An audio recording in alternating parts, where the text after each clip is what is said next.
என்ன சொல்றாரு இயேசுண்டா? இயேசு பிரச்சாரம் பண்றார். எதை பிரச்சாரம் பண்றாருடா? ராஜ்யத்தின் சுவிசேஷத்தை அவர் பிரச்சாரம் செய்யறார். பண்ணிட்டு அதை அந்த சுவிசேஷத்தை நம்ம சொல்றாரு மக்கள்கிட்ட. இவங்க எழுதி வச்சிருக்காங்களே, லூக்கா, மார்க்கு, ஜான், யோவான் கண்டதெல்லாம் எழுதி வச்சிருக்காங்களே, அப்ப அந்த கடித போக்குவரத்து எழுதி வச்சிருக்காங்களே, அங்க எவனா ஒரு தப்பு செய்வான், ரொம்ப அசிங்கமா செய்வான். நீங்க ரொம்ப அசிங்கம் செய்றீங்கப்பா, ஆம்பளைங்களுக்குள்ளேயே தப்பு பண்றீங்களா, அதெல்லாம் செய்யாதீங்கன்னு ஒரு கடிதம் எழுதுவாரு. அந்த கடிதம்லாம் பைபிள் ஆக்கிட்டானுங்க. கடவுள் சொன்னாருன்ட்டு. இயேசு சொன்னதை விட்டுட்டாங்க. திஸ் இஸ் த அவங்க சொன்னாங்களே இஞ்சில், அந்த இஞ்சில் எங்க, இந்த இஞ்சில் எங்கன்றாங்கல்ல.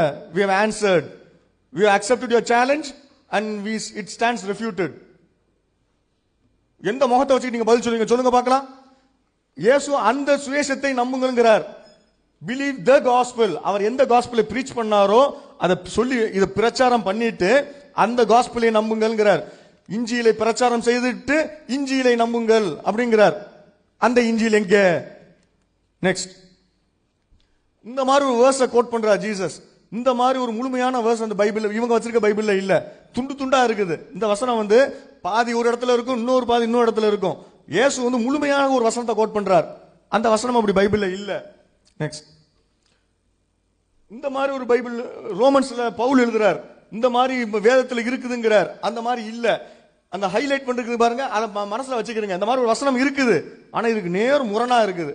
அதை குறிப்பா கவனிக்க வேண்டியது the stumbling stone and the rock of offense. அந்த ரெண்டு வார்த்தையும் கவனிங்க, அதுல வேற மாதிரி இருக்கும்.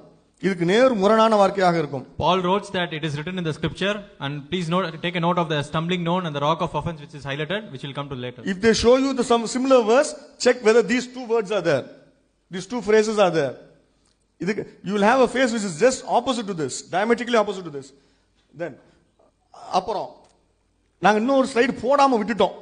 நிறைய ஸ்லைடு இருக்கு. நாங்க உங்க ஏற்கனவே சொன்னேன், we are just giving you samples. இப்ப when he was answering, அவர் ஒன்று எடுத்து கொடுத்துட்டாரு எங்களுக்கு. அதை நாங்கள் போடல, நாங்கள் நோட்டில் வச்சிருக்கிறோம். அவர் என்னமோ சொன்னாருன்னு பைபிள் எடுத்து பார்த்தா நம்ம வேண்டான்னு விட்டதை தான் வச்சிருக்காரு. நிறைய இருக்குது. ஒன்று விட்டுட்டதை வந்து அவர் எடுத்து போடுறாரு. ஜான்ல 10:34 ஒரு வேர்ஸ் இருக்குது. அந்த வேர்ஸ் வந்து ஜான்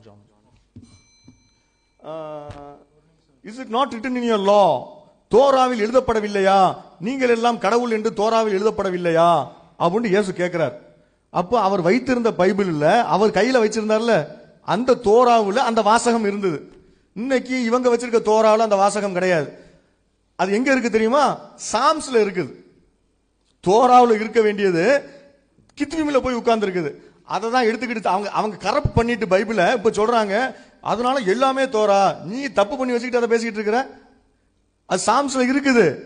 ஆனா ஜீசஸ் காலத்துல சாம்ஸ்ல இல்ல. எதுல இருந்துச்சு ஜீசஸ் சொல்றாரு? தோரால இருந்துச்சுங்கிறாரு. ஜீசஸ் பொய்யரா, நீ பொய்யரா? நீங்க பொய்யரா, ஜீசஸ் பொய்யரா? யாரு பொய்யர்? ஜீசஸ் உண்மையை தான் சொன்னாரு, நீங்க தான் போய் சொல்றீங்க. நெக்ஸ்ட் இப்ப நீங்க சில புக்ஸ் வச்சிருக்கீங்க, அந்த புக்ஸ்ல இருக்கிறது இப்ப கரப்ட் ஆயிருக்கு. அந்த புக்ஸ் ஜீசஸ் காலத்துல இருந்தது, ஆனா இட் ஹஸ் பீன் கரப்டட். இந்த வேர்ஸ் வந்து கரப்ட் ஆயிருக்குது.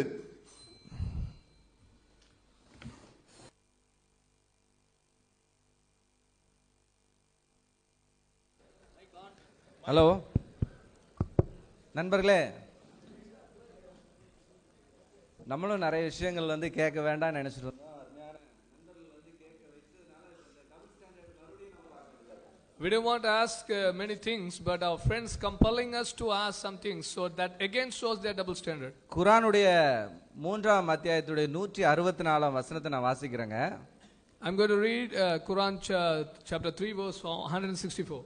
நம்பிக்கை கொண்டோருக்கு அவர்களிருந்தே ஒரு தூதரை அனுப்பியதன் மூலம் அவர்களுக்கு அல்லாஹ் பேருபகாரம் செய்தான். அவர்களுக்கு அவனது வசனங்களையும் அவர் கூறுவார், அவர்களை தூய்மைப்படுத்துவார், அவர்களுக்கு வேதத்தையும் ஞானத்தையும் கற்றுக் கொடுப்பார். இதற்கு முன்பு அவர்கள் பகிரங்கமான வழிகாட்டில் இருந்தனர். இது வந்து குர்ஆனுடைய வசனங்க. இது வந்து நபிகள் நாயகம் அவங்க வந்து நம்பிக்கையாளர்களுக்கு என்ன கற்றுக் கொடுப்பாங்க? வேதத்தையும் ஞானத்தையும் கற்றுக் கொடுப்பாங்கன்னு சொல்லப்பட்டிருக்குங்க. வேதம் எங்கன்னு கேட்டா நீங்க எல்லாரும் சொல்லிருவீங்க, டபார்னு தூக்கி காமிச்சிருவீங்க, குர்ஆன் தான் அப்படின்னு சொல்லிடுவீங்க. ரொம்ப சந்தோஷம். ஞானம் எங்கெங்க போச்சு? உடனே சொல்லுவீங்க, இருக்குது எங்ககிட்ட, புகாரி இருக்கு, புகாரி எழுதியிருக்காரு, முஸ்லீம் எழுதியிருக்கிறாரு. எத்தனை வருஷம் கழிஞ்சு யார் எழுதுனா? 250 வருஷம் 300 வருஷம் கழிஞ்சு யாரோ உட்கார்ந்து எழுதுனத ப்ராஃபட் முகமது சொன்னாருன்னு சொல்லி அவர் பேர்ல எழுதி வச்சிருக்கீங்க. ஆனா அல்லாஹ் ப்ராஃபட் முகமதுக்கு கொடுத்த ஞானம் எங்க? அதை காமிங்க ஃபர்ஸ்ட். குர்ஆன் வச்சிருக்கீங்க, சந்தோஷம், அது அதுக்கு அடுத்து வருவோம். ஆனா ஞானம் இருக்குன்னு நீங்க சொன்னீங்களே, இது டபுள் ஸ்டாண்டர்டுங்க. ஞானம் எங்க இருக்கு? ஞானத்தை காமிங்க. ஞானம் இல்ல. Yeah, here the word says that God has sent the prophets, they will give wisdom and they will give scriptures to the people. So when we ask for scriptures, we will immediately raise the Quran and say this is the scripture. But where is the wisdom? So when you compile the wisdom, it's only after 250 years after Hazrat Muhammad. அதுதான் வந்து ஞானம் அப்படின்னா அதை பத்தி மறுபடியும் வருவோம். அது எப்படி 250 வருஷம் கழிஞ்சு வந்ததுங்கிறத பத்தி நம்ம வருவோம். அதுல எத்தனாயிரம் பேர் வந்து இப்ப கிறிஸ்தவர்களா இஸ்லாமியர்களான்றது இதுல நம்ம பார்ப்போம். யார் வந்து கடவுளுடைய பெயரை வச்சு கடவுளுடைய தூதர்ல வச்சு மார்க்கத்தை கேவலப்படுத்துறவங்க சொல்லி நம்ம அதை பார்ப்போம். யார் வேணும்ட்டு சுரக்காய்க்கு வேண்டி கூட அல்லாஹ்வினுடைய தூதருடைய பெயரை வைத்து எழுதுகிறவர்கள் யார், எந்த மார்க்கத்தை சேர்ந்தவர்கள் என்பதை நம்ம கொஞ்ச நேரத்துல பார்ப்போம். முதல்ல சகோதரர் பேசுவார். If you say that is as a wisdom, and again we will have a question whether how the wisdom is and what all the things happen, and in that let's see who is playing with the name of God, making some business even to sell bottle guard, you are using the name of God. So we'll see that in the later if that comes. Our eminent scholar from TNTJ has said many things. நம்முடைய அருமையான TNTJ உடைய மிகச்சிறந்ததான அறிஞர்கள் நிறைய காரியங்களை சொன்னாங்க. He declares himself as a scholar, so I am sure that he can produce evidence for what he said. அவர் என்ன சொன்னாரோ அதுக்கு வந்து அவர் சரியான ஒரு ஆதாரத்தை கொடுப்பார் என்று நான் நம்புறேன். ஏன்னா அவர் தன்னை அறிஞராக அறிவித்துக் கொண்டார். He said King Constantine, he called a meeting for the canonization. அந்த வேதாகமத்திலே சரியான பகுதிகளை பிரித்தெடுப்பதற்காக கிங் கான்ஸ்டன்டைன் அவர் ஒரு குழுவை கூப்பிட்டுனார் அப்படின்னு சொல்லி அவர் சொன்னாரு. Sir, I challenge you. உங்களுக்கு நான் சவால் கொடுக்கிறேன். I challenge you to produce the evidence for that. அந்த ராஜா கான்ஸ்டன்டைன் தான் அந்த குழுவை கூப்பிட்டாரு, அந்த கேனனிசத்தை ஆரம்பிச்சாருன்னு சொல்றதுக்கு முதல்ல ஆதாரத்தை காட்டுங்க. Produce an evidence not from Wikipedia like how they have quoted yesterday. Wikipedia anybody can write. Produce an evidence from a scholarly writing. விக்கிபீடியால நேத்து நீங்க காமிச்ச ஆதாரத்தை மாதிரி அங்கிருந்து ஆதாரம் காட்டாதீங்க. ஸ்காலரை அப்ரூவ் பண்ணி ஒரு ஸ்காலர் எழுதின ஆதாரத்துல இருந்து ஆதாரத்தை காட்டுங்க. They are reading Da Vinci Code and quoting it. அவங்க Da Vinci Code படிச்சிட்டு அதுல இருந்து கதையை காமிச்சிட்டு இருக்காங்க. Sir, even Bart Ehrman, who is an atheist, he says that is a nonsense. எத்திஸ்டா இருக்கிற பாட் எர்வர் சொல்றாரு அது வந்து ஒரு முட்டாள்தனமான காரியம் என்று. Sir, but you produce any evidence that Council of Nicaea or any other similar council was called to decide on these 27 books. Council of நைசியாவோ அல்லது மற்ற கவுன்சிலோ இந்த 27 புத்தகங்கள் தான் சரியான புத்தகங்கள் என்று நியமிப்பதற்காக கூட்டப்பட்ட குழு என்று சொல்லி நீங்கள் ஒரு ஆதாரத்தை காட்டுங்க. And Dead Sea Scrolls had Gospel of Barnabas, it seems. நீங்க சொன்னீங்க சபக்கடல் சுருள் பத்தி வரும்போது பர்னபா சுவிசேஷத்தை பத்தி சொன்னீங்க. I am sure he is a scholar, as he said he has studied everything on his own. I am sure he can produce evidences for that. அவர் தன்னை ஒரு அறிஞர் என்று சொன்னதனால ஒருவேளை இத்தனை அவர் படிச்சிருப்பாரு, கண்டிப்பா இதுக்கு ஆதாரம் கொடுப்பாருன்னு நான் நினைக்கிறேன். And he came up with that the Jews decided upon the Bible after Jesus Christ. அவர் சொன்னார் யூதர்கள் இயேசு கிறிஸ்துவின் வேதாகமத்துக்கு இயேசு கிறிஸ்துவுக்கு அப்புறம் தான் அந்த வேதாகமத்தை நிர்ணயிச்சாங்க. But you can find enough number of quotations even in the New Testament when the apostles are writing it. அப்போஸ்தலர் எழுதும் போதும் கூட பழைய ஏற்பாடு எவ்வளவு நியமிக்கப்பட்டு இருக்கிறது என்பதற்கான போதுமான குறிப்புகளை புதிய ஏற்பாட்டில் காணலாம். You have almost except for the 5 books that is in the Old Testament, almost all other books are quoted in the New Testament. பழைய ஏற்பாட்டில் இருக்கிற 5 புத்தகத்தை தவிர மற்ற எல்லா புத்தகங்களை பற்றியும் அதனுடைய குறிப்பீடுகள் புதிய ஏற்பாட்டில் இருக்குது. If you want that list of references, I can give that. உங்களுக்கு அது வர அந்த குறிப்புகளுக்கான ரெஃபரன்ஸ் வேணும்னு சொன்னா நான் உங்களுக்கு கொடுக்க முடியும். And sir has been asking about the kingdom of God. அவர் தேவனுடைய ராஜ்யத்தை பத்தி அருமையான சகோதரர் கேட்டுக்கொண்டிருந்தார். Before I go, he had quoted Matthew chapter 27 verse 7 to 10. முதல்ல அதுக்கு போறதுக்கு முன்னாடி மத்தேயு அதிகாரம் 27 7 to 10 அவர் குறிப்பிட்டார். And said where is Jeremiah quoting it? Jeremiah வந்து எங்க அதை சொன்னாரு, ஜெரமியா புத்தகத்துல காட்டுங்கன்னு கேட்டாரு. Sir, again மீண்டும் you are not understanding how a Jew would do it. ஒரு யூதன் எப்படி செய்வார் என்கிற காரியத்தை நீங்க புரிந்து கொள்ளாம இருக்கீங்க. If there are 2 ideas with the same 2 prophets, ஒரே விதமான சிந்தை 2 தீர்க்கதரிசிகளிடத்தில் இருக்கும் என்றால், Jew will, when he quotes the scripture, he will attribute it to the major prophet. அது ஒரு யூதன் அதை குறிப்பிடும்போது மேஜர் ப்ராஃபட்ல சொன்னதாக அதை குறிப்பிடுவார். Kingdom of God, தேவனுடைய ராஜ்யம். Where is it kingdom of God that Jesus preached? இயேசு பிரசங்கித்த தேவனுடைய ராஜ்யத்தை பற்றி எங்கன்னு கேட்டாரு. Romans chapter 14 verse 17, for the kingdom of God is not eating and drinking. That is the same gospel that is preached. ரோமர் 14வது அதிகாரம் 17வது வசனத்துல பார்க்கிறோம், புசிப்பும் குடிப்பும் தேவனுடைய ராஜ்யம் அல்ல, அதத்தான் இயேசு பிரசங்கிச்சாரு. 1 Corinthians 4:20, for the kingdom of God does not consist in words. Again the preaching of the kingdom of God.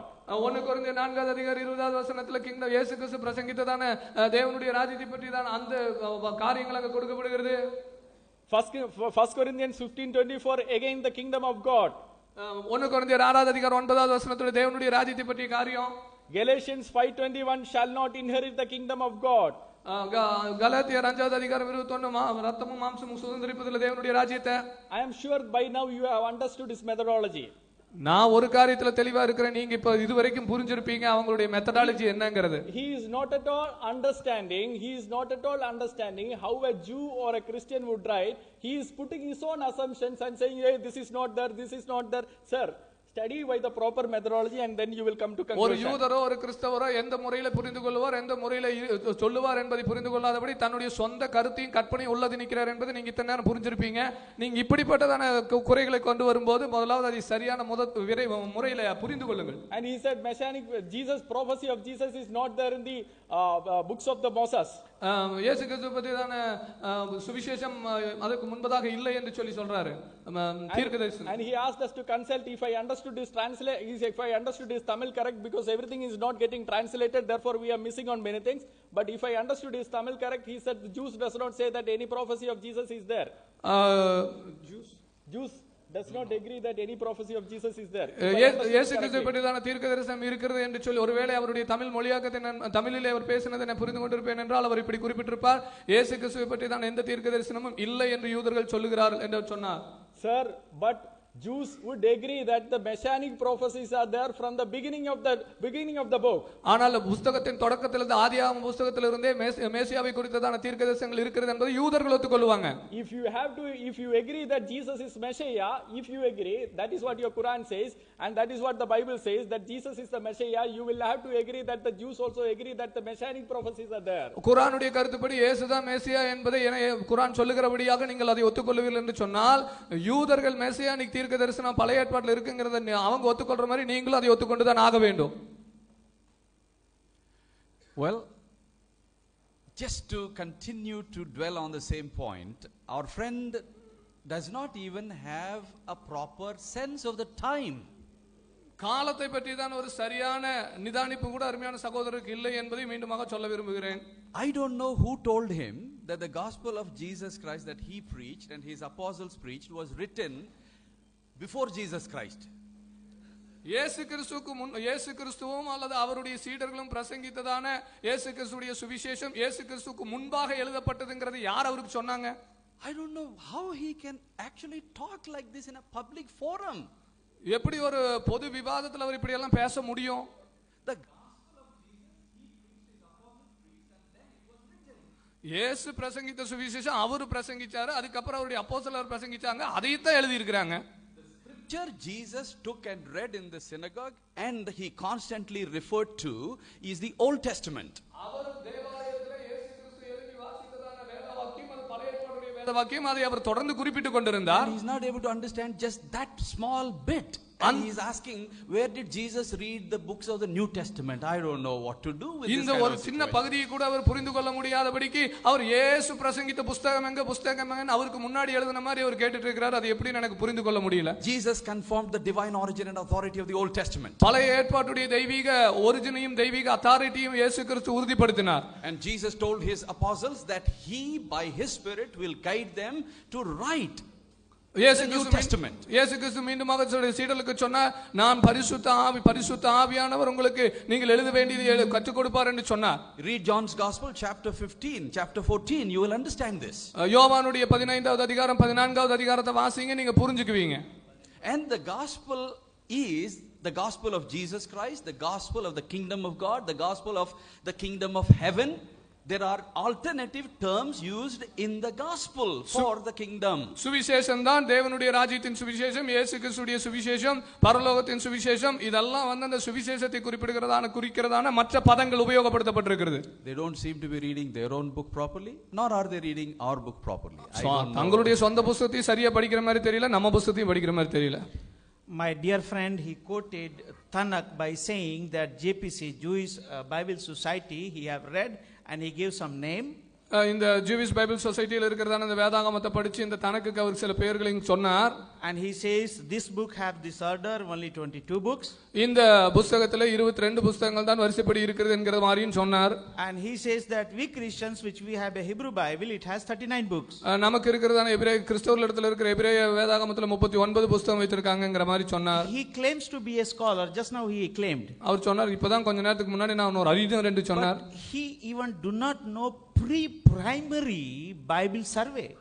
வேதாகமம் எப்படியாக இருந்தது, எப்படி வந்தது என்கிறதான அந்த ஆரம்ப நிலையை கூட அவர் அறியாமல் இருந்திருக்கிறார். When LXX was translated, LXX மொழியாக்கம் செய்யப்பட்ட போது the Torah they gave 5 names: Genesis, Exodus, Leviticus, Number and Deuteronomy. அந்த தோரா என்று எபிரேய வேதத்தில் அறியப்பட்டதான காரியத்துக்கு அவர்கள் 5 பெயர்களை கொடுத்தார்கள்: ஆதியாகமம், யாத்ராகமம், லேவியராகமம், என்னாகும், உபாகமம். So that one book become 5. அந்த ஒரு புத்தகம் 5 புத்தகங்களாக மாறிச்சு LXX translationல. To have a better understanding. நீங்களும் நானும் அதை சிறந்த முறையில் புரிந்து கொள்வதற்கு. Further, the Nebim book which he has quoted, which is now 17.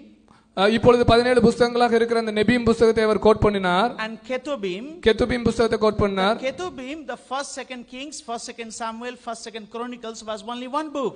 கெத்துபீமாக அறியப்படுகிற 1-2 ராஜாக்கள், 1-2 நாளாகமம், 1-2 சாமுவேல் ஒரே புத்தகமாக இருந்தது. But for the better understanding they wrote separately so people will understand well. சிறந்த முறையிலே ஜனங்கள் புரிந்து கொள்வதற்காக அவர்கள் அந்த அத்தனையும் தனித்தனியாக எழுதினார்கள்.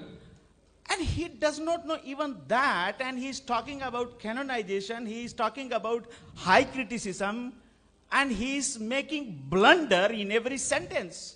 இதை கூட அவர் அறியாதவராக ஒரு கேனனைசேஷனை மத்தத்தையும் பத்தி பேசிட்டு ஒவ்வொரு வார்த்தையிலும் மிகப்பெரிய தவறுகளை செய்து கொண்டிருக்கிறார். See, it is debate, it is serious issue. You all have a time has a value. Here we are to educate the people, not to confuse and bring these kinds of argument. இது ஒரு விவாதம், நம்ம எல்லாரும் நம்முடைய நேரத்தை செலவழிச்சு வந்திருக்கிறோம். நம்ம இங்க கொண்டு வருகிற காரியம் நம்ம இந்த காரியங்களை கற்றுக் கொடுப்பதற்காக தான். Even we are going down to the basics. again திரும்பவும் நாம் மீண்டும் அடிப்படைக்கே திருப்பி போய் கொண்டிருக்கிறோம். And talking about canonization and high criticism. மீண்டுமாக நாம் canonization high criticism பத்தி பேசிட்டு இருக்கிறோம். The sources which you are reading, please check with even some good Muslim scholars. நீங்க வாசித்து கொண்டிருக்கிற உங்களுடைய சொந்த ஆதாரங்களை கொஞ்சம் நல்ல முஸ்லிம் அறிஞர்களோடு கூட வந்து அதை கொஞ்சம் பரிசோதித்து பாருங்க. Because it's a public forum, people are learned, they know what you are talking. இது ஒரு பொது விவாதமாக இருக்கிறதுனால நீங்க என்ன பேசுகிறீர்கள் என்பதை இங்க இருக்கிற மக்கள் கற்றறிந்தவர்கள், அவர்கள் அதை நிதானிக்கக்கூடியவர்களாக இருக்கிறார்கள். கேனனைசேஷனை பத்தி நம்முடைய நண்பர்கள் பேசினார்கள்.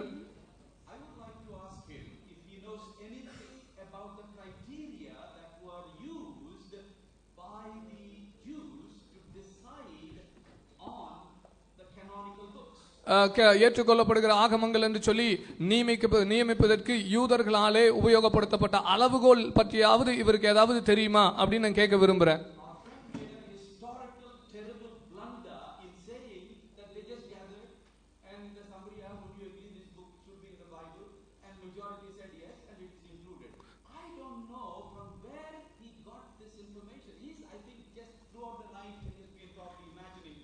அருமையான சகோதரர் சொன்னாரு, இந்த புத்தகங்கள் எல்லாம் எப்படி ஏத்துக்கிட்டாங்கன்னா ஒரு குழுவை கூப்பிடுவாங்க, என்னப்பா அப்படின்னு சொல்லி சொன்னா ஏத்துக்கிறியானா அவர் கை தூக்குவாரு, ஏத்துக்கலன்னா கையை கீழே போடுவார், இப்படி எல்லாம் சொன்னாரு. இந்த ஐடியா எங்கிருந்து இவருக்கு வந்ததுன்னு தெரியல. இது ஒரு மிக சரித்திரபூர்வமான ஒரு பெரிய தவறு.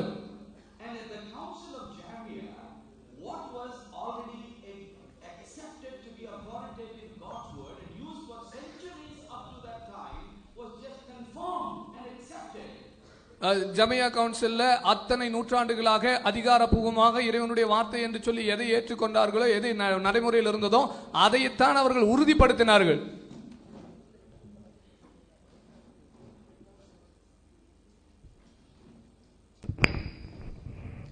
The LXS that Paul talked about, அருமையான பால் சொன்னது போல LXS, was the Greek translation of the Hebrew Old Testament. பழைய எபிரேய பழைய ஏற்பாட்டின் கிரேக்க மொழியாக்கம் தான் LXS என்பது. It was already being used from 2nd century BC. அது கிமு 2வது நூற்றாண்டு முதலே அது உபயோகப்படுத்தப்பட்டு வந்தது. And before that, the actual Hebrew Old Testament was already there. அதற்கு முன்பதாகவே எபிரேய மொழிபெயர்ப்பான எபிரேயத்திலே அந்த பழைய ஏற்பாடு இருந்தது.